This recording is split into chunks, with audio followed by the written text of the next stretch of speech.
In this series of videos, we will go through all of the PLL algorithms, both how to recognize and execute each case. PLL stands for the permutation of the last layer, which is the final stage of the CFOP method, which comes just after you've oriented all of the pieces on the top layer. There are 21 different PLL cases, and each can be categorized into 3 groups when considering the position of the corners.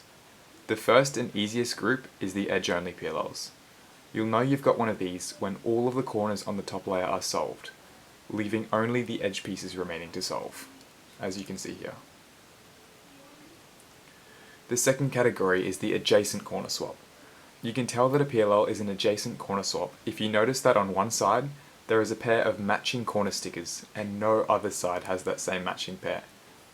There's the matching pair, no other matching pair.